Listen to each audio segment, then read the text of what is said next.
তো welcome back to my channel. সকলকে আমার চ্যানেলে স্বাগত জানাই। তো দেখো আজকে কিন্তু একটা গুরুত্বপূর্ণ আপডেট দেবো, ঠিক আছে? ধৈর্য ধরে ভিডিওটা দেখো, বুঝতে পারবা। সরাসরি কিন্তু আমি রয়েছি কিন্তু এখন জয়েন ইন্ডিয়ান আর্মির অফিসিয়াল ওয়েবসাইটে, ঠিক আছে? জয়েন ইন্ডিয়ান আর্মি, দেখো এখানে লেখা যাচ্ছে, দেখো দেখতে পাচ্ছি জয়েন ইন্ডিয়ান আর্মি অফিসিয়াল ওয়েবসাইটে কিন্তু আমি সরাসরি রয়েছি। অনেকে আমাকে কমেন্ট করেছিল যে 2025 সালে এই রিলেটেড কিন্তু আমার আরও একটা ভিডিও বানানো আছে। তো বলে দিই আরেকবার যে চ্যানেলে যারা নতুন হয়ে থাকো অবশ্যই কিন্তু তোমরা চ্যানেলকে সাবস্ক্রাইব করে দাও এবং পাশে থাকা বেল আইকনটি প্রেস করে দাও যাতে আরও সুন্দর সুন্দর ভিডিও তোমাদের কাছে আগে পৌঁছায়।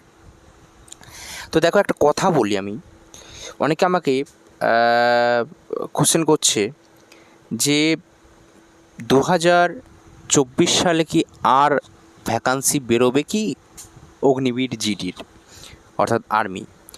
দেখো আমি একটা কথা বলে দিই, ফর্ম বেরোনোর সময় কিন্তু কথা ছিল কি বছরে দুবার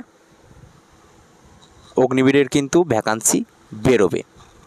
তো দেখো আমাদের এখানে কলকাতা জেলার মধ্যে কিন্তু অনেক কটাই, ঠিক আছে, এআরও কিন্তু আছে। এবার সব এআরওর সব তো সমান নয়, ঠিক আছে? কোনো এআরওর রিক্রুট করতে দেরি হয় বা কোনো এআরও তাড়াতাড়ি হয়ে যায়, ঠিক আছে? এগুলো কিন্তু দেখার বিষয়, ঠিক আছে? এবার আমার যেটা বক্তব্য যে 2025 সালে আর কি আমাদের নোটিফিকেশান বেরোবে কি, এই হচ্ছে কথা তোমাদের কথা।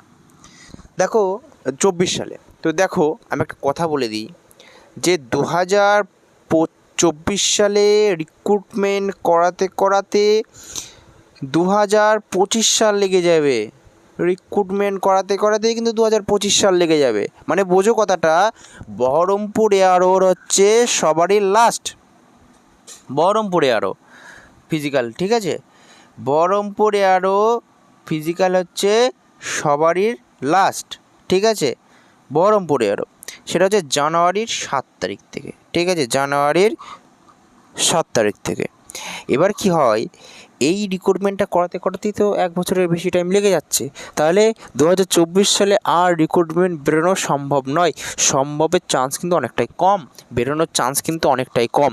যে বেরোতে পারে, অনেক ইউটিউবাররাও বলেছিল যে বেরোবে কিন্তু বেরোতেও পারে, কিন্তু সেই চান্সটা কিন্তু এখনও পর্যন্ত অনেকটাই কম দেখাচ্ছে। কিন্তু আরেকবার বলে দিই আমি, সেই চান্সটা কিন্তু এখনও পর্যন্ত অনেকটাই কম দেখাচ্ছে। যে বহরমপুর এআরওর কিন্তু দেখো র্যালি হতেই কিন্তু অফিসিয়াল ডেট অনুযায়ী র্যালি হতেই কিন্তু একদম পুরোপুরি জানুয়ারি মাস প্রায় শেষ কিন্তু হয়ে যাবে, ঠিক আছে? বুঝতে পারলে তো কথাটা? তাহলে এই বছরে কিন্তু আর অগ্নিবীর র্যালি বেরোনো সম্ভব নয়, কারণ ওই রিক্রুটমেন্ট করতেই তো অনেকটা দেরি হয়ে যাবে, ঠিক আছে? আচ্ছা, আরেকটা কথা, যে 2025 সালে বেরোবে কিনা? অবশ্যই 2025 সালে কিন্তু অবশ্যই র্যালি বেরোবে, ঠিক আছে? 2025 সালে কিন্তু অবশ্যই র্যালি বেরোবে এবং প্রায় 40,000-এর বেশি কিন্তু ফর্ম কিন্তু অর্থাৎ পোস্ট কিন্তু ফিল হবে। 40,000-এর বেশি পোস্ট কিন্তু ফিল হবে, এটা কিন্তু আমি বলে দিলাম, ঠিক আছে? 40,000-এর বেশি কিন্তু পোস্ট কিন্তু ফিল হবেই, ঠিক আছে? বোঝা গেল তাহলে কথাগুলো? তাহলে আশা করি কথাগুলো তোমরা বুঝতে পারলে যে 2024 সালে আর কিন্তু র্যালি বেরোনো কি, তাহলে কি তোমরা তাহলে 2025 সালের র্যালির জন্য কিন্তু লেগে পড়ো, ঠিক আছে? 2025 সালের র্যালির জন্য কিন্তু তোমরা লেগে পড়ো, ঠিক আছে? র্যালি ভ্যাকান্সি কিন্তু 2025 সালে অবশ্যই বেরো, অ্যাপ্রক্স কিন্তু তোর 40,000-এর বেশি কিন্তু ভ্যাকান্সি থাকবে। তো আশা করি কথাগুলো বুঝতে পারলে যে 24 আমি আবারও বলে দিচ্ছি ফাইনালভাবে যে 2024 সালে কিন্তু আর র্যালি বেরোনো কিন্তু সম্ভব নয়। 2025 সালে কিন্তু নতুন র্যালি বেরোবে। অবশ্যই কিন্তু তোমরা প্র্যাকটিস করতে থাকো, অবশ্যই চাকরি হয়ে যাবে।